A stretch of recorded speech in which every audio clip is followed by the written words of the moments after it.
Vamos a ver algunos principios clásicos de animación como anticipación, squash and stretch y exageración, y cómo aplicarlos en After Effects con algunos ejercicios simples.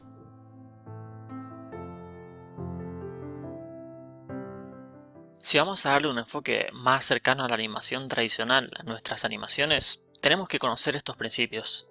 Estos son los 12 principios de animación de Frank Thomas y Ollie Johnston, que los definieron en su libro The Illusion of Life, que lo recomiendo, pero también están muy bien explicados en algunos videos de YouTube y la verdad que por todo internet. Pero bueno, yo le voy a pasar algunos links y en particular a una serie de videos que me parece que están muy bien explicados. En esta lección vamos a ver solamente algunos de esos principios que tal vez sean los más importantes o tal vez sean simplemente los más fáciles de aplicar para que nuestra animación sea un poco mejor y más orgánica y más suave.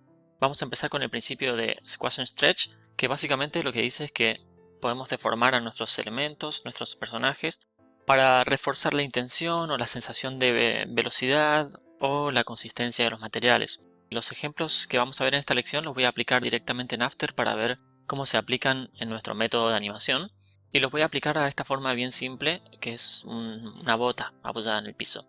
Para el movimiento de Squash and Stretch voy a empezar ubicando esta bota en el aire y vamos a hacer como que cae. Para eso vamos a deformar primero la bota y la vamos a alargar hacia abajo deformando los nodos.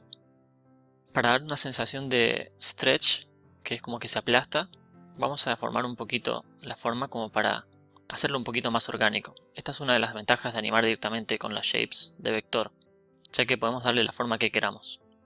Lo que tenemos que tener cuidado con este tipo de deformaciones y este tipo de efectos es en cuidar los volúmenes. Esto quiere decir que tenemos que tratar de tener en cuenta que estamos deformando un objeto, que no estamos agregándole material, por así decirlo. Vamos a exagerarlo un poquito más. Este sería un movimiento de stretch. Vamos a hacer que contacte con el piso, como que está bajando muy rápido. Y inmediatamente vamos a copiar nuestros keyframes iniciales para tener de referencia cómo era nuestro diseño de bota. Y a esta bota le vamos a dar un efecto de squash, que el squash es cuando se aplasta. Entonces, en este caso la deformación va a ser un poquito más hacia afuera. Y vamos a tratar de que nuestra bota tome el aspecto de que se está aplastando. De nuevo vamos a tener cuidado de tratar de mantener más o menos los volúmenes. Finalmente vamos a hacer que nuestra animación vuelva a su posición original. Vamos a darle un poquito de aceleración y vamos a ver cómo queda. Justo esto quedó acá levantado y lo que queríamos en realidad era que quedara apoyado en el piso.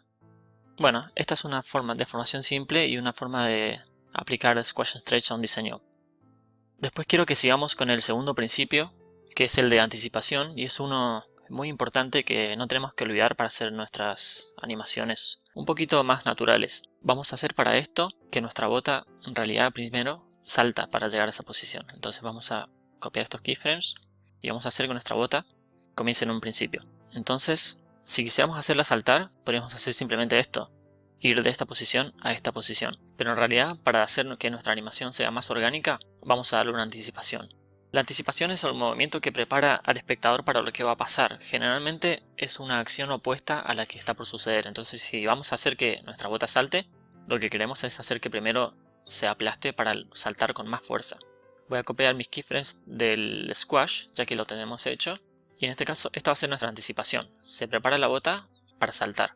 Luego ahora, para que salte con un poco más de fuerza, vamos a poner nuestra pose de stretch acá. Entonces esto va a hacer que nuestra bota salte con mucho impulso. Está todo muy cerca, así que vamos a darle un poco más de aire. Vamos a darle un poco más de tiempo a nuestra anticipación. Vamos a hacer que acá descanse un poquito para percibir mejor como que está tomando impulso para saltar. Vamos a ver cómo queda. Bueno, ahí quedó bastante bien. Entonces en este caso, esta sería la anticipación. Tenemos que tener en cuenta que agregar anticipación a nuestra animación hace que se vea más orgánica. Entonces podemos tratar de hacerlo siempre que sea posible. De hecho, muchas veces no solo alcanza con una sola anticipación, sino que podemos agregar varios niveles de anticipación. Por ejemplo, en este caso, si la bota va a aplastarse hacia abajo, podemos agregarle una anticipación a esa anticipación, que sería la bota un poquito haciéndose hacia arriba, bien sutil porque tiene que ser bien suave, para prepararse para esa anticipación. Entonces tenemos esta pre-anticipación y una anticipación para el final salto. Esto apenas se percibe, pero suele darle un poquito más de organicidad y más naturalidad.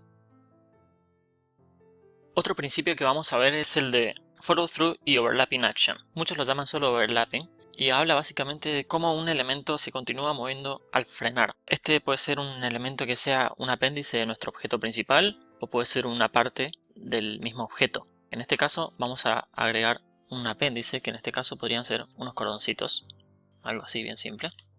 Vamos a hacerlo negro.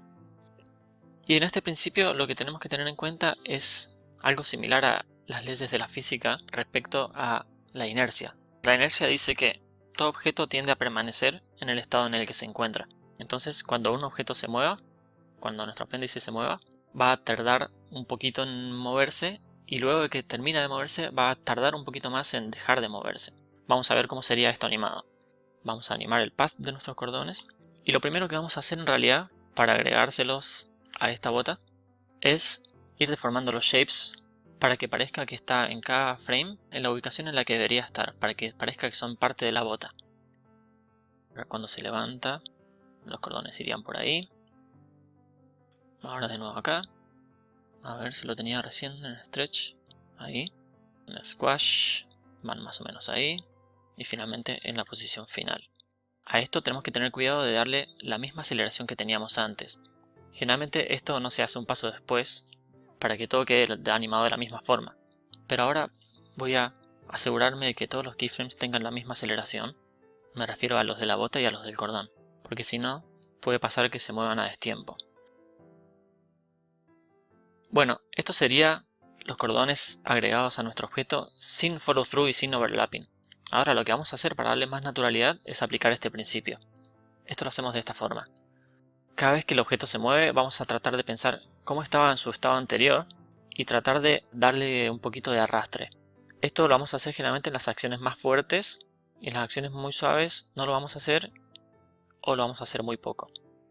Entonces cuando empieza el squash vamos a hacer que las partes de afuera de nuestro cordoncito estén un poquito más arriba porque es el estado en el que estaban antes. Y en el stretch van a estar bien abajo ya que es cuando se está levantando. En el momento en el que salta vamos a agregar un keyframe en el que los cordones están bien abajo, ya que vamos a tratar de ser lo más exagerados que podamos. Y en este momento es en el que la bota está levantándose con mayor velocidad, entonces los cordones están abajo. Luego van a alcanzar el movimiento de la bota y cuando empiecen a caer van a arrastrarse hacia el lado opuesto. Finalmente bajan y acá le vamos a agregar algunos pequeños rebotes. Cuando vuelva a su estado inicial vamos a hacer que vuelva con un poquito de retardo, ya que al ser un objeto más blando va a continuar moviéndose incluso después de que el objeto principal deje de moverse. Entonces vamos a hacer que cuando vuelva a su estado inicial los cordones suben un poquito más, después bajan de nuevo un poquito y finalmente terminan en su estado inicial. Vamos a ver cómo se ve esto. Bueno, creo que podría mejorarse un poco, pero creo que para esta lección ya se entiende cómo funciona este principio. Lo que hay que tener en cuenta con este principio es que para hacer la parte de follow through, que sería el arrastre, vamos a tener que darle un pequeño retardo a algunos movimientos en nuestro apéndice, que serían estos cordoncitos. Por eso, a veces vamos a tener que agregar algunos keyframes, porque en este caso, por ejemplo, lo que queremos hacer es que cuando se levanta la bota en el aire, los cordones se siguen arrastrando como si estuvieran hacia abajo. Entonces por eso agregamos este keyframe acá, que le agregan un pequeño retardo a ese movimiento. Luego suben, quedan en ese lugar y cuando empiezan a bajar ya se acomodan de nuevo hacia arriba. Ahí tienen ese rebote y acá de nuevo fue necesario agregar un keyframe extra para hacer ese rebote hacia abajo. Sin esos keyframes adicionales, el movimiento del apéndice quedaría muy sincronizado con el del objeto principal y eso quitaría un poco la sensación de inercia. Otro principio que me parece importante es el de arcos. Los arcos son las curvas que describen los movimientos de un objeto en el espacio. No hay que confundirlos con las curvas de aceleración, de velocidad, que son las de after, sino estas son en el espacio. Este principio nos dice que todos los movimientos naturales generalmente describen un movimiento circular.